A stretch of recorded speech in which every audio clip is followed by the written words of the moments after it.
Chris Williamson. Mr. Speaker, when I left school in Derby in 1972, Rolls-Royce employed around 35,000 people. Today it's just under 12,000. If these job losses go ahead, the workforce will reduce to around 8,000. That's a huge reduction, and the company made £4.5 billion in profit last year, and the PM hosted a meeting with the aerospace industry in March and talked about a successful collaboration with the industry, and indeed the Minister himself this morning has talked about the close relationship with the industry and indeed with Rolls-Royce. But talk is cheap. Isn't it time that we saw the government legislating to have workers on the boards of companies so that there is somebody there to represent the interests of the workforce?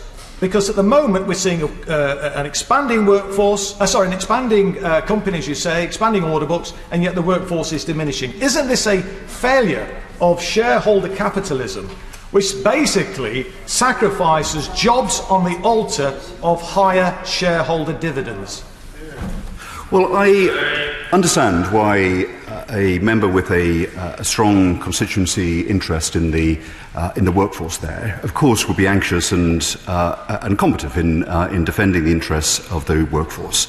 I will make sure, and I know the trade unions will make sure, that the interests of the workforce are strongly represented. It is not true what he said, that all of these redundancies will be in Derby. A proportion of them will be. He's right. And it's very important that the company adheres to the agreements that it has with the trade unions, and I will, of course, make sure that it does that. In terms of his overall statement and what he said about efficiency and companies, I think he should just reflect that his desire to overthrow capitalism will make it very hard for anyone to find work in any private company at any time.